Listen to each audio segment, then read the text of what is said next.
আসসালামু আলাইকুম ছোট্ট বন্ধুরা, কেমন আছো সবাই? আমি দিলরুবা ইয়াসমিন মুন্নি তোমাদের জন্য আজকে আরেকটি নতুন ক্লাস নিয়ে এসেছি। আজকে আলোচনা করব আমি তোমাদের একটি বই থেকে unit 19 lesson 1 and 2। Unit 19 lesson 1 and 2 তে কি আছে তাহলে আমরা দেখি। এসো। Unit 19 lesson 1 2 the liberation war museum. Listen and read. Sunshine magazine, আমরা দেখতে পাচ্ছি একটা ম্যাগাজিন থেকে নেওয়া হয়েছে একটা অংশ।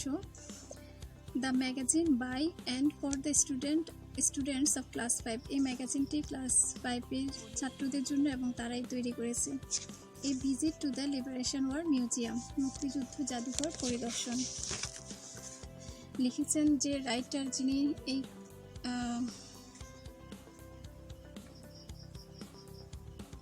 যিনি প্রতিবেদনটি লিখেছেন তার নাম হচ্ছে ফারহান আহমেদ।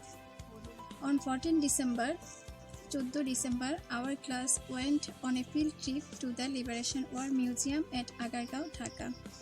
14 ডিসেম্বর আমাদের ক্লাসের ছাত্রছাত্রীরা বা আমাদের ক্লাস গিয়েছিল একটি শিক্ষা সফরে। কোথায় গিয়েছিল? লিবারেশন ওয়ার মিউজিয়াম, মুক্তিযুদ্ধ জাদুঘরে, যেটা কোথায় অবস্থিত? আগারগাঁও, ঢাকায়। ঢাকার আগারগাঁওতে অবস্থিত।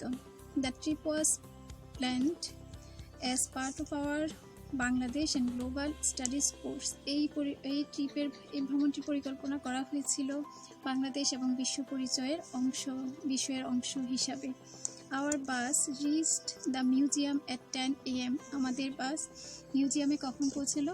10টায়, সকাল 10টায়। A guide was waiting for us. আমাদের জন্য একজন গাইড অপেক্ষা করছিল। হি ওয়েলকামড আস, তিনি আমাদেরকে স্বাগত জানালেন ওয়ার্মলি, উষ্ণভাবে। অ্যান্ড টুক আস, এবং নিয়ে গেলেন অনেক কুইক ট্যুর, দ্রুত ঘুরতে নিয়ে গেলেন। অফ দ্য ডিফারেন্ট গ্যালারিজ, বিভিন্ন গ্যালারিতে। অ্যান্ড এক্সিবিটস, বিভিন্ন গ্যালারি প্রদর্শনের জন্য নিয়ে গেলেন। অফ দ্য মিউজিয়াম, মিউজিয়ামের মধ্যে।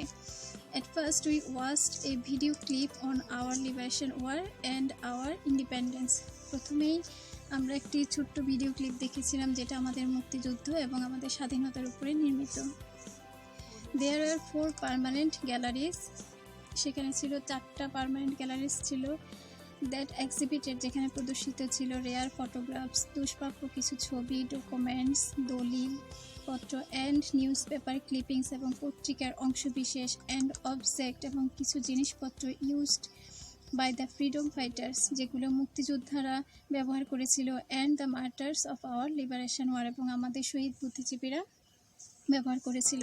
এট gallery 2 our right our sacrifice, আমাদের অধিকার, আমাদের আত্মত্যাগ নামক গ্যালারি, অর্থাৎ 2 নং গ্যালারিতে।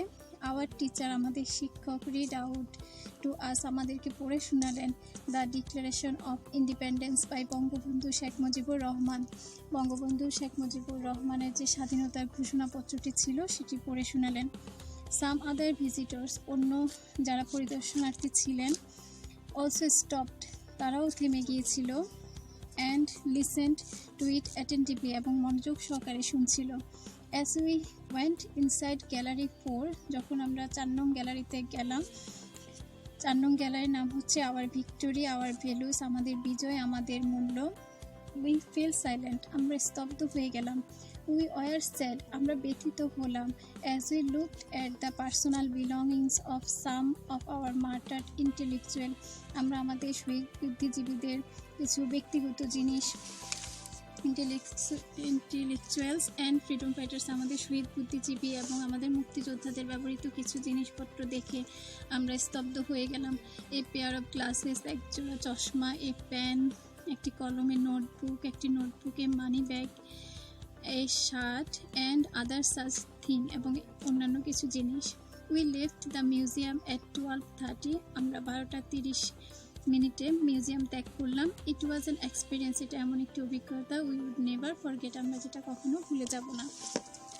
এই লেসনটা খুবই ইম্পর্টেন্ট তোমাদের পরীক্ষার জন্য, সবগুলো লেসনে পড়তে হবে। এটা একটু কঠিন এবং এটা খুবই ইম্পর্টেন্টও। এখান থেকে আমরা কিছু মিনিং দেখব। Words and meaning. লিবারেশন মানে হচ্ছে স্বাধীনতার জন্য যে যুদ্ধ। The action of making one free. Museum a building in which objects of historical interest are kept, যেখানে এমন একটা ভবন যেখানে বিভিন্ন ঐতিহাসিক জিনিস সংরক্ষণ করে রাখা হয়। রিচ পৌঁছা, to arrive at a place, guide পথপ্রদর্শক, a person who shows the way to others, warmly উষ্ণভাবে, in a friendly way, exhibit to show something, documents, a piece of written information, fighter, a person who fights, belongings, the things that a person owns, silent, without any sound. তারপরে fill in the blanks. Fill in the blanks with appropriate word from the box. আমরা জানি হয় একটা table আসবে নতুবা শূন্যস্থান পূরণ আসতে পারে। তো ক্লুটা দেওয়াই থাকবে, আমরা ক্লু অনুসারে শূন্যস্থানগুলো পূরণ করব। The liberation war museum is, এখানে অপশনগুলো দেওয়া আছে fill, situated, reach, independence, 4, 6, waiting. তাহলে the liberation war museum is situated at Agargaon.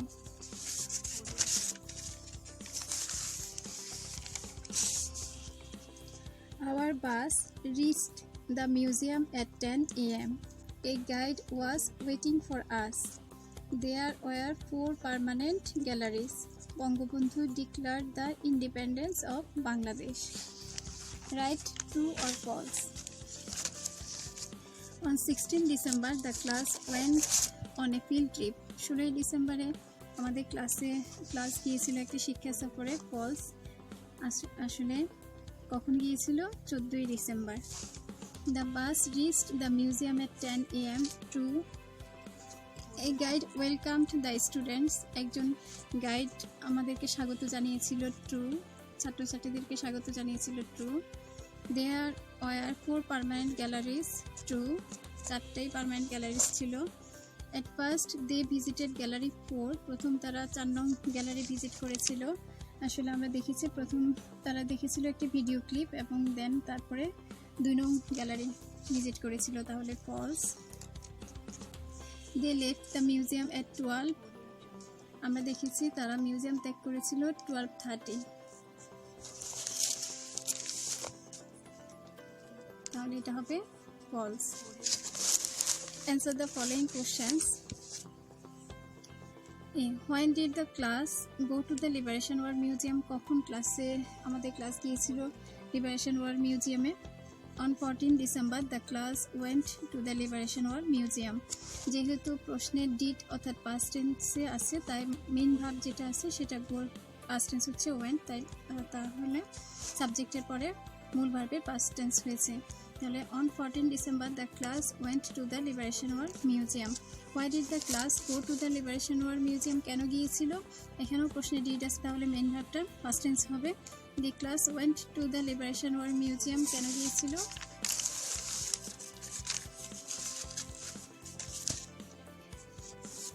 Because the trip was planned as part of the Bangladesh in Global Studies course. এটা বাংলাদেশ এবং বিশ্ব পরিচয়ের বিষয়ের একটা অংশ হিসাবে, কোর্সের একটা অংশ হিসাবে পরিকল্পনা করা হয়েছিল। তাই how many permanent galleries are there in the liberation war museum? কতটা পার্মানেন্ট গ্যালারিজ ছিল? তাহলে 4টা ছিল। এখানে প্রশ্নে কিন্তু প্রেজেন্ট টেন্স আছে, তাই উত্তরও প্রেজেন্ট টেন্সেরই হবে। There are 4 permanent galleries in the liberation war museum. Which 2 galleries did the writer and his class visit? কোন 2টা গ্যালারি যিনি লিখেছেন অর্থাৎ রাইটার এবং তার ক্লাস গিয়েছিল? The writer and his class visited gallery 2 and gallery 4, তারা ভিজিট করেছিল গ্যালারি 2 এবং gallery 4। What personal belongings did the students see in gallery 4? Our victory, our values. Gallery 4-এ তারা যে ব্যক্তিগত জিনিসগুলো দেখেছিল সেগুলি কী ছিল? In gallery 4 the students saw, ছাত্রছাত্রী দেখেছিল। এখানেও প্রশ্নে ডিড থাকার কারণে মেইন ভার্ব সি এর পাস্ট টেন্স স হয়েছে। The personal belongings of some of our martyred intellectual and freedom fighters, a pair of glasses, a pen, a notebook, a money bag, a shirt, and other such things. When did they leave the museum? তারা কখন museum ত্যাগ করেছিল? They left the museum at 12:30. এখানে did থাকার কারণে লিভের past tense হচ্ছে left.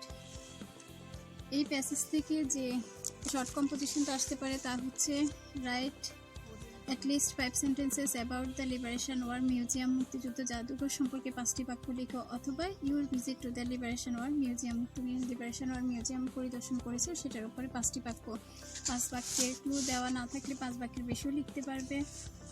আর তোমরা এটা নিজেরা প্র্যাকটিস করবে, আর এরকম করে আরও তোমরা নিজেরা আরও প্রশ্ন তৈরি করবে এবং অনুশীলন করবে। প্রয়োজনে বড়দের সহযোগিতা নেবে। যদি কোথাও বুঝতে অসুবিধা হয় তাহলে অবশ্যই ম্যামকে কমেন্টে জানাবে, আমি সহযোগিতা করব, চেষ্টা করব তোমাদের কোথায় সমস্যা আছে সেটা সলিউশন করার জন্য। তো আজকে এ পর্যন্ত, আল্লাহ হাফেজ।